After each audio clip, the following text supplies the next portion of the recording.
by Alan Edward Nourse. The Dark Door.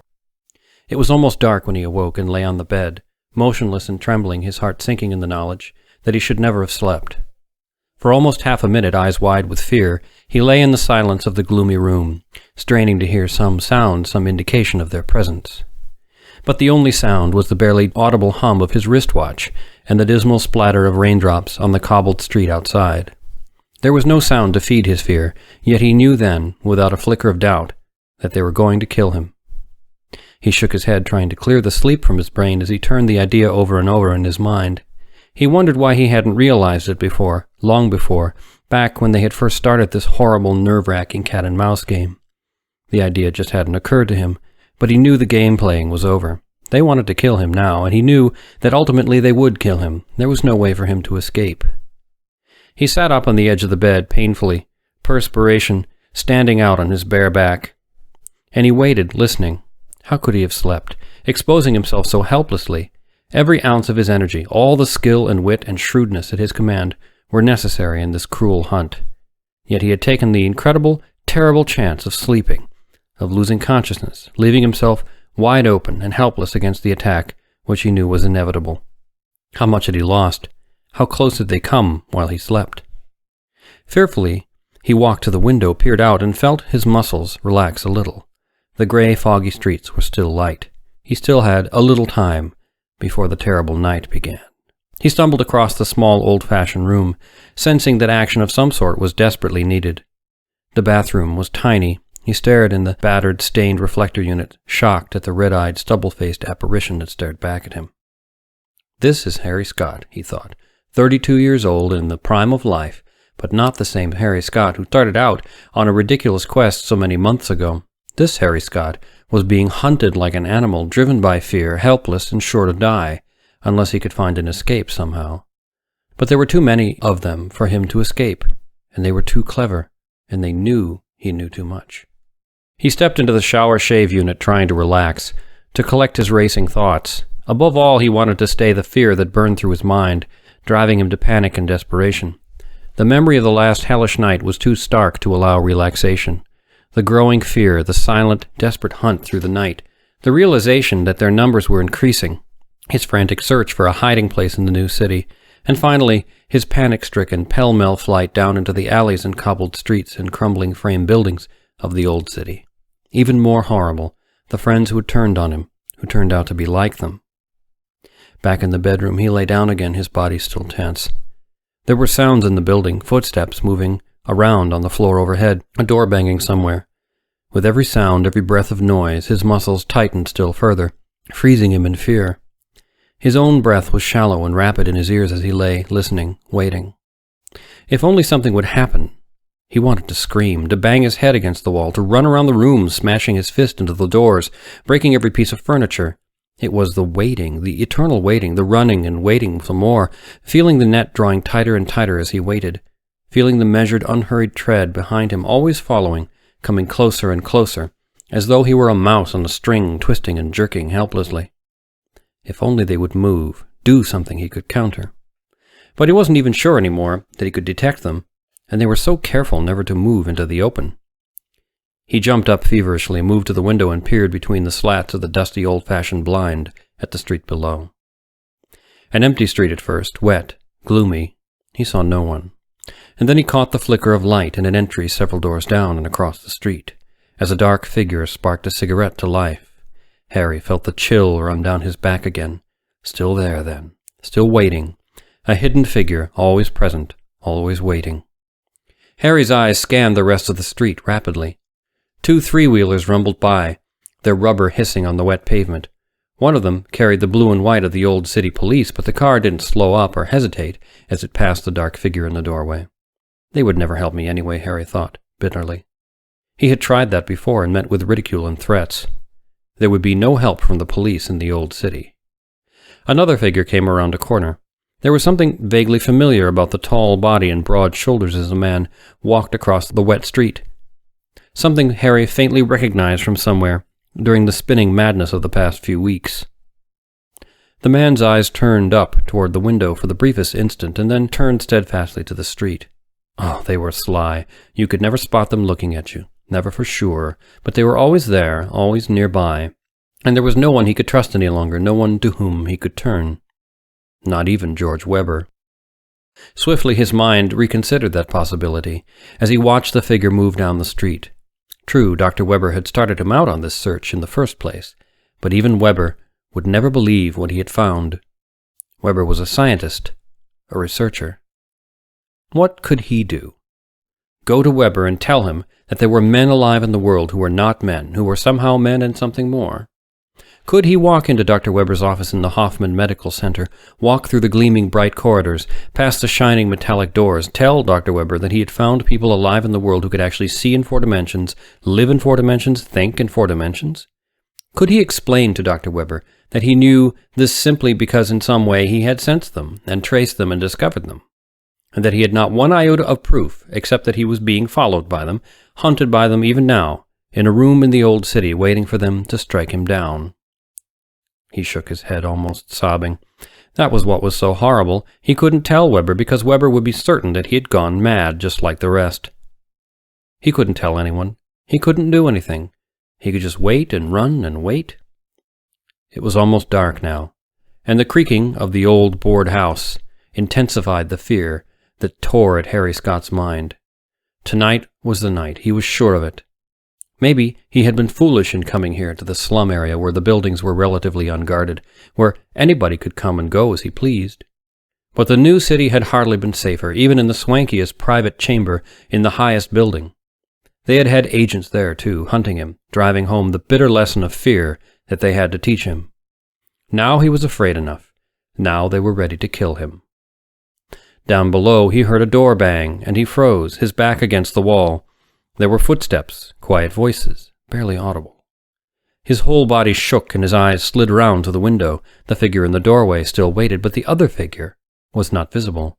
He heard the steps on the stair, ascending slowly, steadily, a tread that paced itself with the powerful throbbing of his own pulse.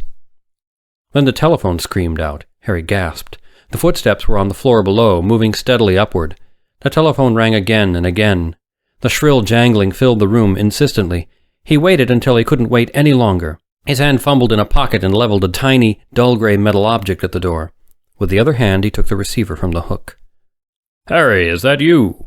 His throat was like sandpaper and the words came out in a rasp. "What is it?" "Harry, this is George Webber." His eyes were glued to the door. "All right, what do you want?" "We've got to come talk to us, Harry. We've been waiting for weeks now. You promised us. We've got to talk to you." Harry still watched the door, but his breath came easier. The footsteps moved with ridiculous slowness up the stairs, down the hall towards the room. "What do you want me to do? They've come to kill me." There was a long pause. "Harry, are you sure?" "Dead sure." "Can you make a break for it?" Harry blinked. "I could try, but it won't do any good." "Well, at least try, Harry. Get here to the Hoffman Center. We'll help you all we can." "I'll try." Harry's words were hardly audible as he set the receiver down with a trembling hand. The room was silent. The footsteps had stopped. A wave of panic passed up Harry's spine. He crossed the room, threw open the door, and stared up and down the hall, unbelieving. The hall was empty. He started down towards the stairs at a dead run, and then, too late, saw the faint golden glow of a Parkinson field across the dingy corridor. He gasped in fear and screamed out once as he struck it. And then, for seconds stretching into hours, he heard his scream, echoing and re-echoing down long, bitter miles of hollow corridor. 2. George Webber leaned back in the soft chair, turning a quizzical glance towards the younger man across the room. He lit a long black cigar. "Well?" His heavy voice boomed out in the small room. "Now that we've got him here, what do you think?"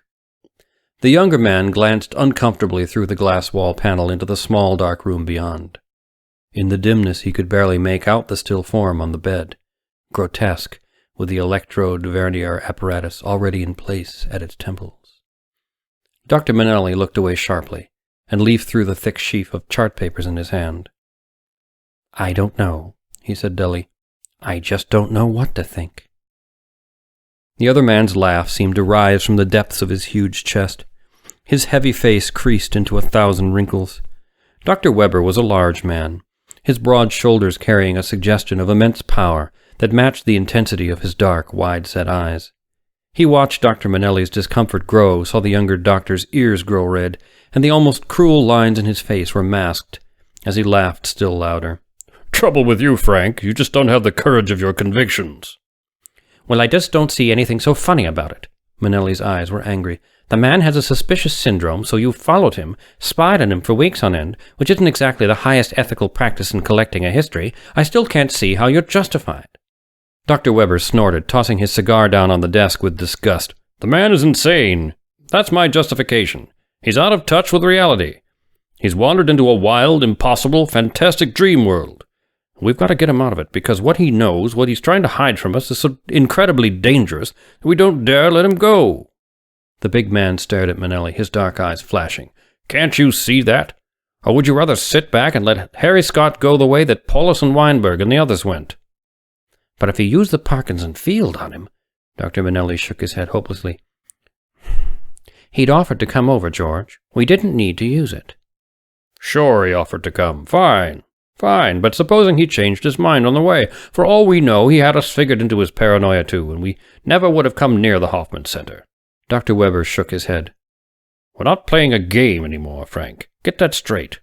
I thought it was a game a couple of years ago, when we first started, but it ceased to be a game when men like Paulus and Weinberg walked in, sane, healthy men, and came out blubbering idiots. It's no game anymore. We're onto something big, and if Harry Scott can lead us to the core of it, then I can't care too much what happens to Harry Scott."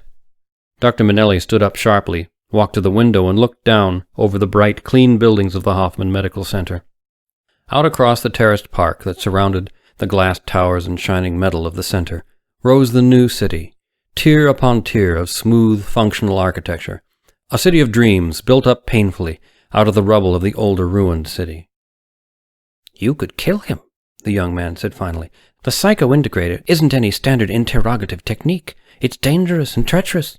You never know for sure just what you're doing when you dig down into a man's brain tissue with those little electrode probes." "But we can learn the truth about Harry Scott," Dr. Weber said. 6 months ago, Harry Scott was working with us, a quiet, affable, pleasant young fellow.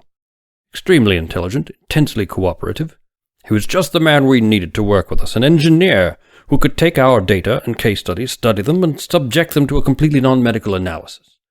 Well, we had to have it done. The problem's been with us for 100 years now, growing ever since the 1950s and 60s. Insanity in the population, growing, spreading without rhyme or reason, insinuating itself into every nook and cranny of our civilized life.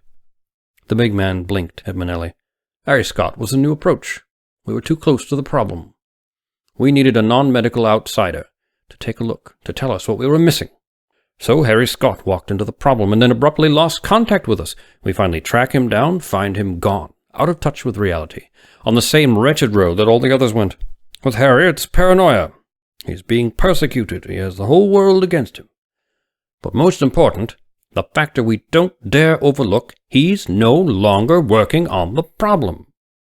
Manelli shifted uneasily. I suppose that's right. Of course it's right, Dr. Weber's eyes flashed. Harry found something in those statistics. Something about the data or the case histories or something Harry Scott himself dug up, opened a door for him to go through, a door that none of us ever dreamed existed. We don't know what he found on the other side of that door. All we know what he thinks he found, all this garbage about people that look normal but walk through walls and nobody's looking, who think around corners instead of a straight-line logic. But what he really found there, we don't have any way of telling. We just know that whatever he really found is something new, something unsuspected, something so dangerous it can drive an intelligent man into the wildest delusions of paranoid persecution. A new light appeared in Dr. Manelli's eyes as he faced the other doctor. Wait a minute, he said softly. The integrator is an experimental instrument, too. Dr. Weber smiled slyly. Now you're beginning to think, he said. But you'll see only what Scott himself believes, and he thinks his story is true. Then we'll have to break his story. Break it? Certainly. For some reason, this delusion of persecution is far safer for Harry Scott than facing what he really found out. What we've got to do is make this delusion less safe than the truth. The room was silent for a long moment. Manelli looked up, his fingers trembling. Let's hear it. It's very simple. Up to now, Harry Scott has had delusions of persecution.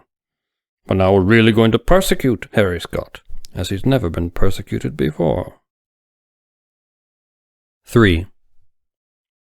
At first he thought he was at the bottom of a deep well, and he lay quite still, his eyes clamped shut, wondering where he was and how he could possibly have gotten there. He could feel the dampness and chill of the stone floor under him, and nearby heard the damp, insistent drip of water splashing against stone. He felt his muscles tighten as the dripping sound forced itself against his senses, and then he opened his eyes. His first impulse was to scream out wildly in unreasoning, suffocating fear. He fought it down. Struggling to sit up in the blackness, his whole mind turned in bitter, hopeless hatred at the ones who had hunted him for so long, and now had trapped him. Why? Why did they torture him? Why not kill him outright and have done with it? He shuddered and struggled to his feet, staring about him in horror. It was not a well, but a small room, circular, with little rivulets of stale water running down the granite walls. The ceiling closed low over his head, and the only source of light came from the single doorway opening into a long, low stone passageway. Wave after wave of panic rose in Harry's throat, each time he fought down the urge to scream, to lie down on the ground and cover his face with his hands and scream in helpless fear. How could they have known the horror that lay in his own mind, the horror of darkness, of damp, slimy walls and scurrying rodents, of the clinging, stale humidity of dungeon passageways? He himself had seldom recalled it except in his most hideous dreams, yet he had known such a fear as a boy so many years ago, and now it was all around him. He had known somehow and used it against him. Why? He sank down on the floor, his head in his hands, trying to think straight, to find some clue in the turmoil bubbling through his mind that would tell him what had happened. He had started down the hallway from his room to find Dr. Webber and tell him about the other people. He stopped short, looked up wide-eyed. Had he been going to Dr. Webber? Had he actually decided to go? Perhaps. Yes, perhaps he had, though Webber would only laugh at such a ridiculous story, but the knot-men who had hunted him would not laugh. To them, it would not be funny. They knew that it was true, and they knew he knew it was true. But why not kill him? Why this torture? Why this horrible persecution that dug into the depths of his own nightmares to haunt him? His breath came fast, and a chilly sweat broke out on his forehead. Where was he? Was this some long-forgotten vault in the depths of the old city? Or was this another place, another world, perhaps, that the knot-men with their impossible powers had created to torture him? His eyes sought the end of the hall, saw the turn at the end, saw the light which seemed to come from the end, and then, in an instant, he was running down the damp passageway, his pulse pounding at his temples, until he could hardly gasp enough breath as he ran. Finally, he reached the turn in the corridor where the light was brighter, and he swung round to stare at the source of the light, a huge, burning, smoky torch which hung from the wall. Even as he looked at it, the torch went out, shutting him into inky darkness. The only sound at first was the desperation of his own breath. Then he heard little scurrying sounds around his feet, and screamed involuntarily as something sleek and four-footed jumped at his chest with snapping jaws. Shuddering, he fought the thing off, his fingers closing on wiry fur as he caught and squeezed. The thing went limp, and suddenly melted in his hands. He heard it splash as it struck the damp ground at his feet. What were they doing to his mind? He screamed out in horror and followed the echoes of his own scream as he ran down the stone corridor, blindly, slipping on the wet stone floor, falling on his knees into inches of brackish water, scraping back to his feet with an uncontrollable convulsion of fear and loathing, only to run more. The corridor suddenly broke into two and he stopped short. He didn't know how far or how long he had run, but it suddenly occurred to him that he was still alive, still safe. Only his mind was under attack, only his mind was afraid, teetering on the edge of control, and this maze of dungeon tunnels.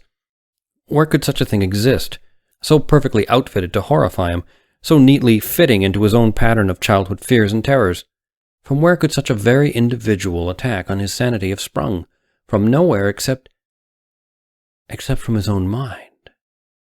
For an instant he saw a flicker of light, thought he grasped the edge of a concept previously obscure to him. He stared around him, at the mist swirling down the damp, dark corridor, and thought of the rat that had melted in his hand. Suddenly his mind was afire, searching through his experience with the strange knot-men he had learned to detect, trying to remember everything he had learned and deduced about them before they began their brutal persecution.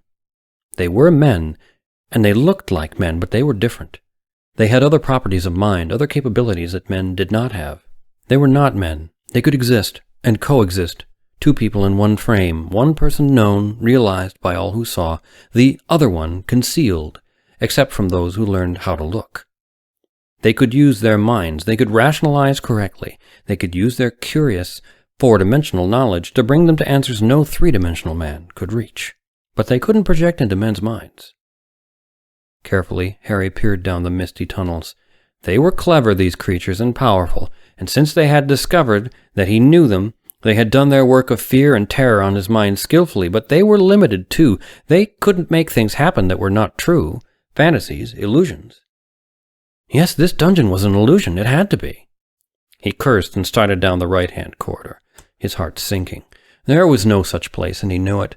He was walking in a dream, a fantasy that had no substance, yet that could do no more than frighten him, drive him insane, and yet he must have already lost his mind to be accepting such an illusion. Why had he delayed?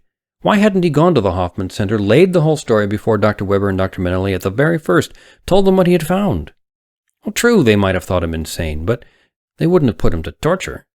They might even have believed him enough to investigate what he told them. And then the cat would have been out of the bag. The tale would have been incredible, but at least his mind would have been safe. He turned down another corridor and walked suddenly into waist-deep water, so cold it numbed his legs. He stopped again to force back the tendrils of unreasoning horror that brushed his mind. Nothing could really harm him. He would merely wait until his mind finally reached a balance again. There might be no end. It might be a ghastly trap, but he would wait.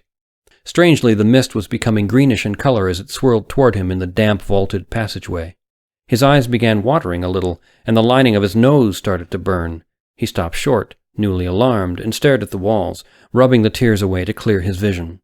The greenish-yellow haze grew thicker, catching his eyes and burning like 1,000 furies, ripping into his throat until he was choking and coughing, as though great knives sliced through his lungs.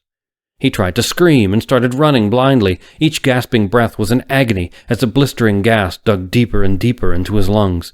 Reason departed from him. He was screaming incoherently as he stumbled up a stony ramp, crashed into a wall, spun round, and smashed blindly into another, and then something caught at his shirt.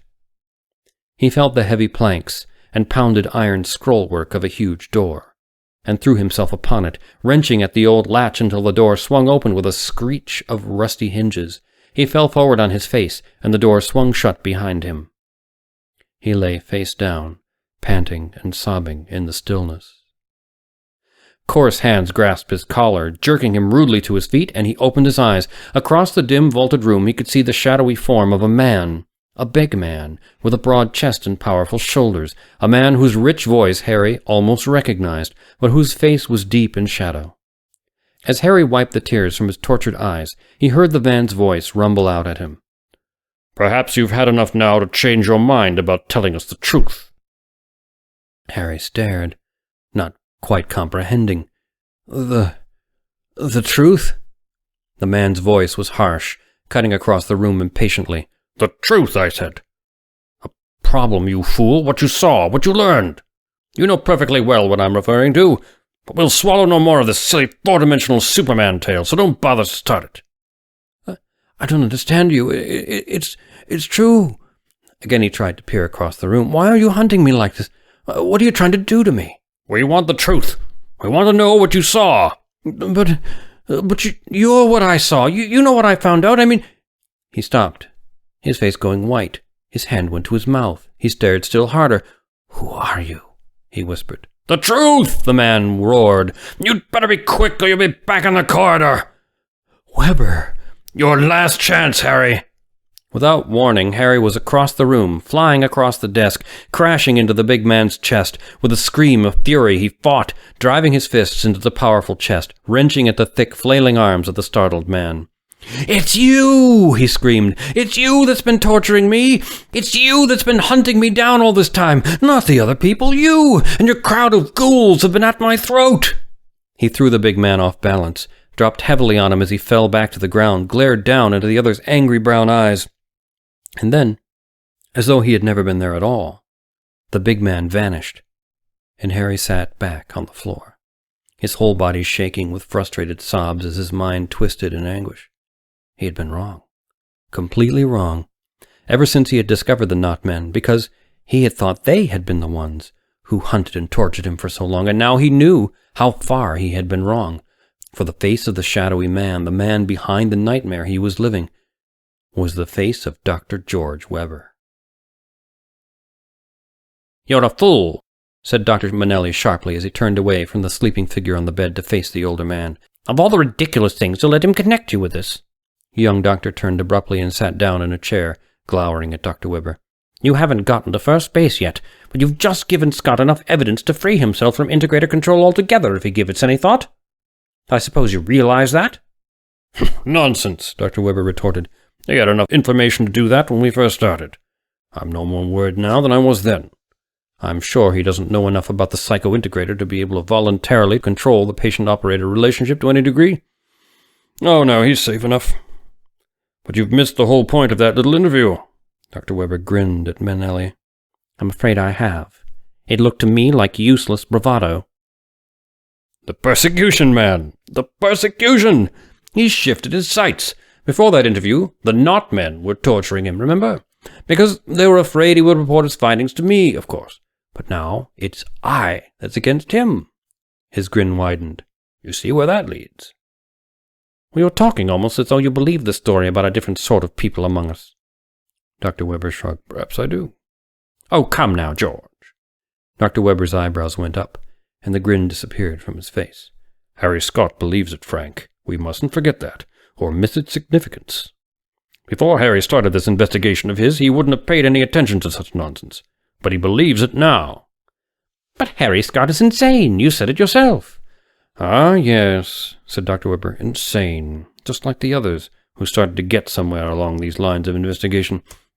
Try to analyze the growing incidence of insanity in the population, and you yourself go insane. You've got to be crazy to be a psychiatrist. It's an old joke, but it isn't very funny anymore. It's too much for coincidence. And then consider the nature of the insanity. A full-blown paranoia. Oh, it's amazing. A cunning organization of men, or not men, a regular fairy story, all straight from Harry Scott's agile young mind. But now it's we who are persecuting him, and he still believes his fairy tale." "So?" Dr. Webber's eyes flashed angrily. "It's too neat, Frank. It's clever, and it's powerful, whatever we're up against. But I think we've got an ace in the hole. We have Scary Scott." "And you really think he'll lead us somewhere?" Dr. Webber laughed. "That door I spoke of, that Harry peeked through. I think he'll go back to it again. I think he started to open that door already. This time, I'm going to follow him through." 4. It seemed incredible. Yet Harry Scott knew that he had not been mistaken. It had been Dr. Webber's face that he had seen, a face no one could forget, an unmistakable face. And that meant that it had been Dr. Webber who had been persecuting him. But why? He had been going to report to Webber when he had run into that golden field in the rooming house hallway, and suddenly things had changed. Harry felt a chill reaching to his fingers and toes. Yes, something had changed all right. The attack on him had suddenly become butcherous, cruel, sneaking into his mind somehow to use his most dreaded nightmares against him. There was no telling what new horrors might be waiting for him. But he knew that he would lose his mind unless he could find an escape. He was on his feet, his heart pounding. He had to get out of here, wherever he was. He had to get back to town, back to the city, back to where people were. If he could find a place to hide, a place where he could rest, he could try to think his way out of this ridiculous maze, or at least try to understand it. He wrenched at the door in the passageway, started through, and smashed face up against a solid brick wall. He cried out and jumped back from the wall. Blood trickled from his nose. The door was walled up, the mortar dry and hard. Frantically, he glanced around the room. There were no other doors, only the row of tiny windows around the ceiling of the room, pale, ghostly squares of light. He pulled the chair over to the windows, peered out through the cobwebbed openings to the corridor beyond. It was not the same hallway as before, but an old dirty building corridor, incredibly aged, with bricks sagging away from the walls. At the end he could see stairs, and even the faintest hint of sunlight coming from above. Wildly he tore at the masonry of the window, chipping away at the soggy mortar with his fingers until he could squeeze through the opening. He fell to the floor of the corridor outside. It was much colder, and the silence was no longer so intense. He seemed to feel, rather than hear, the surging power, the rumble of many machines, the little, almost palpable vibrations from far above him. He started in a dead run down the musty corridor to the stairs and began to climb them, almost stumbling over himself in his eagerness. After several flights, the brick walls gave way to cleaner plastic, and suddenly a brightly lighted corridor stretched before him. Panting from the climb, Harry ran down the corridor to the end, wrenched open a door, and looked out anxiously. He was almost stunned by the bright light. At first he couldn't orient himself as he stared down at the metal ramp, the moving strips of glowing metal, carrying the throngs of people sliding along the thoroughfare before him, unaware of him, watching, unaware of any change from the usual.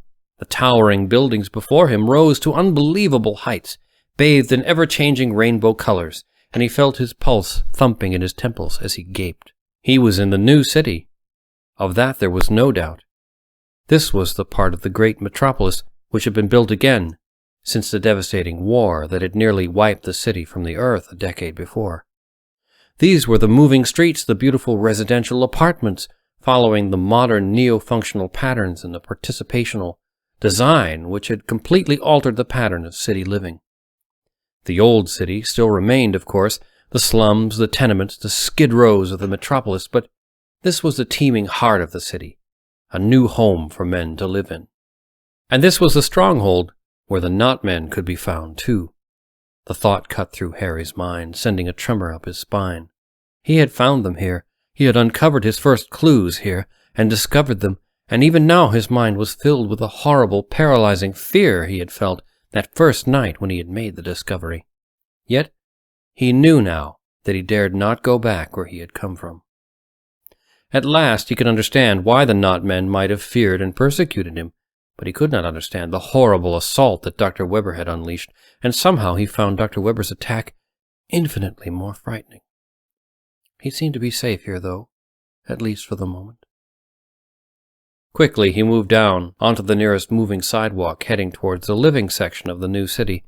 He knew where he would go there, where he would lock himself in, a place where he could think, possibly find a way to fight off Dr. Webber's attack of nightmares. He settled back on a bench in the moving sidewalk, watching the city slide past him for several minutes, before he noticed the curious shadow form which seemed to whisk out of his field of vision every time he looked. They were following him again. He looked around wildly as the sidewalk moved swiftly through the cool evening air. Far above, he could see the shimmering iridescent screen that still stood to protect the new city from the devastating virus attacks which might again strike down from the skies without warning. Far ahead, he could see the magnificent bridge formed by the sidewalk crossing over to the apartment area, where the thousands who worked in the new city were returning to their homes. Someone was still following him. Presently he heard the sound. So close to his ear he jumped, yet so small he could hardly identify it as a human voice. "What was it you found, Harry? What did you discover? Better tell. Better tell." He saw the rift in the moving sidewalk coming, far ahead, a great, gaping rent in the metal fabric of the swiftly moving escalator, as if a huge blade were slicing it down the middle.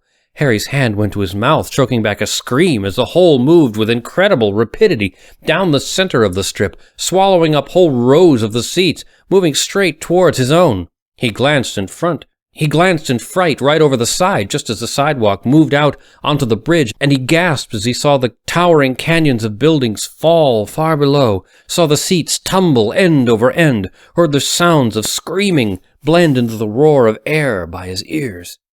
And then the rift screamed by him with a demonic whine, and he sank back onto his bench, gaping, as the two cloven halves of the strip clanged back together again. He stared at the people around him on the strip, and they stared back at him, mildly, unperturbed, and returned to their evening papers as the strip passed through the first local station on the other side of the bridge. Harry Scott sprang to his feet, moving swiftly across the slower strips for the exit channels. He noted the station stop vaguely, but his only thought now was speed, desperate speed, fear-driven speed, to put into action the plan that had suddenly burst into his mind. He knew that he had reached his limit. He had come to a point beyond which he couldn't fight alone. Somehow, Weber had burrowed into his brain, laid his mind open to attacks of nightmare and madness that he could never hope to fight. Facing this alone, he would lose his mind. His only hope was to go for help to the ones he feared only slightly less, the ones who had minds capable of fighting back for him. He crossed under the movable sidewalks and boarded the one going back into the heart of the city. Somewhere there, he hoped, he would find the help he needed, somewhere back in that city where men he had discovered who were men, and something more. Frank Manelli carefully took the blood pressure of the sleeping figure on the bed, then turned to the other man. "He'll be dead soon," he snapped. "Another few minutes now. It's all it'll take. Just a few more." "Absurd. There's nothing in these stimuli that can kill him." George Weber sat tense, his eyes fixed on the pale, fluctuating screen near the head of the bed. "His own mind can kill him. He's on the run now. You've broken him loose from his nice, safe paranoia. His mind is retreating, running back from some other delusions. It's escaping to the safety his fantasy people can afford him, these not-men he thinks about." Yes, agreed Dr. Weber, his eyes eager. "Oh, he's on the run now." "But what will he do when he finds there aren't any not-men to save him? What will he do then?" Weber looked up, frowning and grim. "Then we'll know what he found behind the dark door that he opened, that's what." "No, you're wrong. He'll die. He'll find nothing, and the shock will kill him. My God, Weber, you can't tamper with a man's mind like this and hope to save his life. You're obsessed. You've always been obsessed by this impossible search for something in our society, some undiscovered factor to account for the mental illness, the divergent minds. But you can't kill a man to trace it down." "It's too neat," said Weber. "He comes back to tell us the truth, and we call him insane. We say he's paranoid, throw him in restraint, place him in an asylum, and we never know what he found. The truth is too incredible. When we hear it, it must be insanity we're hearing." The big doctor laughed, jabbing his thumb at the screen. "This isn't insanity we're seeing. Oh no, this is the answer we're following. I won't stop now. I've waited too long for this show." "Well, I say stop it while he's still alive." Dr. Weber's eyes were deadly. "Get out, Frank," he said softly. "I'm not stopping now." His eyes returned to the screen, to the bobbing figure that the psycho-integrator placed on the fluorescent background. 20 years of search had led him here, and now he knew the end was at hand. 5. It was a wild, nightmarish journey. At every step, Harry's senses betrayed him. His wristwatch turned into a brilliant blue-green snake that snapped at his wrist. The air was full of snarling creatures that threatened him at every step, but he fought them off, knowing that they would harm him far less than panic would. He had no idea where to hunt, nor whom to try to reach, but he knew that they were in the new city, and somehow he knew they would help him, if only he could find them. He got off the moving strip as soon as the lights of the center of the city were clear below, and stepped into the self-operated lift that sped down to ground level. From the elevator, he moved on to one of the long, honeycombed concourses, filled with passing shoppers, who stared at the colorful, enticing three-dimensional displays. At one of the intersections ahead, he spotted a visiphone station, and dropped into the little seat before the screen. There had been a number, if only he could recall it. But as he started to dial, the silvery screen shattered into 1,000 sparkling glass chips, showering the floor with crystalline sparks. Harry cursed, grabbed the hand instrument, and jangled frantically for the operator. Before she could answer, the instrument grew warm in his hand, then hot and soft like wax. Slowly, it melted and ran down his arm. He bolted out into the stream of people, trying desperately to draw some comfort from the crowd around him. He felt utterly alone. He had to contact the not-men who were in the city, warn them before they spotted him of the attack he carried with him. If he were leading his pursuer, he could expect no mercy from the ones whose help he sought. He knew the lengths to which they would go to remain undetected in the society around them. Yet he had to find them. In the distance he saw a figure waiting, back against one of the show windows. Harry stopped short, ducked into a doorway, and peered out fearfully. Their eyes locked for an instant. Then the figure moved on. Harry felt a jolt of horror surge through him. Dr. Weber hunting him in person. He ducked out of the doorway, turned and ran madly in the opposite direction, searching for an up escalator he could catch.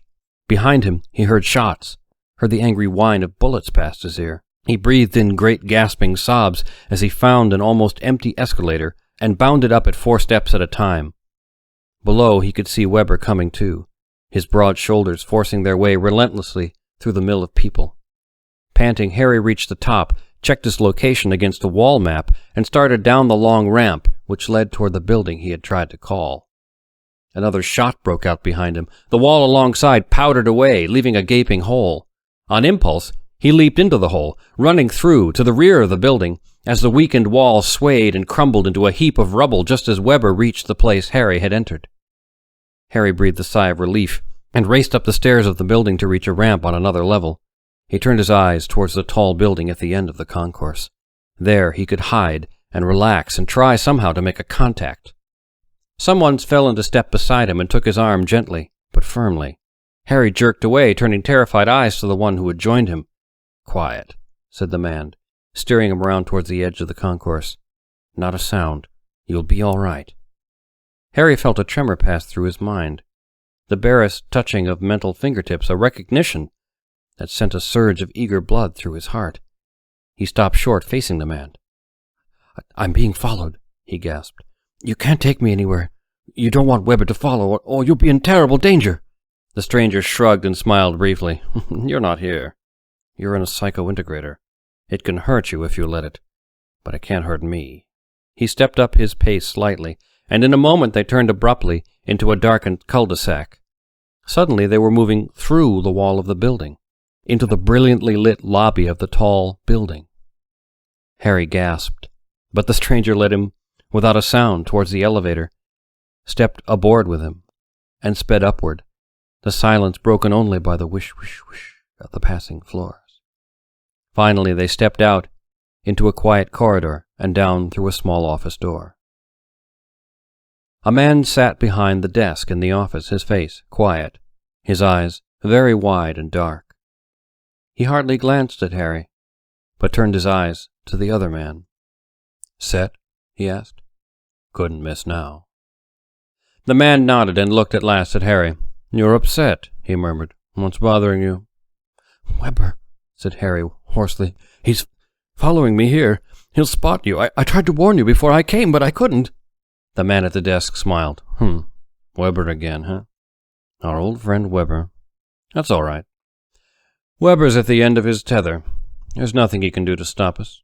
He's trying to attack with force, and he fails to realize that time and thought are on our side. The time when force would have succeeded against us is long past. But now there are many of us, almost as many as not. Harry stared shrewdly at the man behind the desk. "Then why are you so afraid of Weber?" he asked. "Afraid?" "Well, you know you are. Long ago you threatened me if I reported to him. You watched me, played with me. Why are you afraid of him?"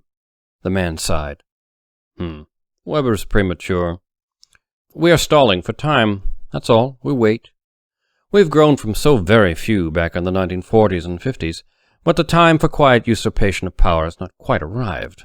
But men like Weber force our hand, discover us, try to expose us. Harry Scott's face was white, his hands shaking. "And what do you do to them?" "We, deal with them." "And those like me?" The man smiled lopsidedly. "Those like Paulus and Weinberg and the rest. They're happy, really, like little children, but one like you is so much more useful." He pointed almost apologetically to the small screen on his desk. Harry looked at it, realization dawning. He watched the huge, broad-shouldered figure moving down the hallway towards the door.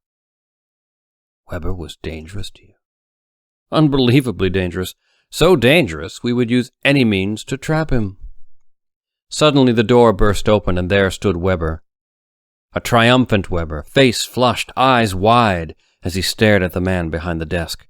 The man smiled back and said, "Come on in, George. We've been waiting for you." Weber stepped through the door. "Manelli, you fool!" There was a blinding flash as he crossed the threshold. A faint crackle of sound reached Harry's ears. Then the world blacked out. It might have been minutes or hours or days. The man who had been behind the desk was leaning over Harry, smiling down at him, gently bandaging the trephined wounds at his temples. "Gently," he said, as Harry tried to sit up. "Don't try to move. You've been through a rough time." Harry peered up at him. You're not Dr. Webber." "No, I'm Dr. Manelli. Dr. Webber's been called away. An accident. He'll be some time recovering. I'll be taking care of you." Vaguely, Harry was aware that something was peculiar, something not quite as it should be. The answer slowly dawned on him. "The statistical analysis," he exclaimed. "I was supposed to get some data for Dr. Webber about an analysis, something about rising insanity rates." Dr. Manelli looked blank. "Insanity rates? You must be mistaken. You were brought here for an immunity examination, nothing more, but you can check with Dr. Webber when he gets back." 6. George Webber sat in the little room, trembling, listening, his eyes wide in the thick, misty darkness. He knew it would be a matter of time now. He couldn't run much further. He hadn't seen them, true. Oh, they'd been very clever, but they thought they were dealing with a fool, and they weren't. He knew they'd been following him. He'd known it for a long time now. It was just as he had been telling the man downstairs the night before. They were everywhere. Your neighbor upstairs, the butcher on the corner, your own son or daughter, maybe even the man you were talking to. Everywhere. And of course he had to warn as many people as he possibly could before they caught him, throttled him off as they had threatened to if he talked to anyone. If only the people would listen to him when he told them how cleverly it was all planned, how it would only be a matter of months, maybe only weeks or days before the change would happen, and the world would be quietly, silently taken over by the other people, the different people who could walk through the walls and think in impossibly complex channels, and no one would know the difference, because business would go on as usual. He shivered, sinking down lower on the bed. If only people would listen to him. It wouldn't be long now. He had heard the stealthy footsteps on the landing below his room some time ago. This was the night they had chosen to make good their threats, to choke off his dangerous voice once and for all. There were footsteps on the stairs now, growing louder. Wildly, he glanced around the room as the steps moved down the hall toward his door. He rushed to the window, threw up the sash, and screamed hoarsely to the silent street below, "Look out! They're here, all around us! They're planning to take over! Look out! Look out!"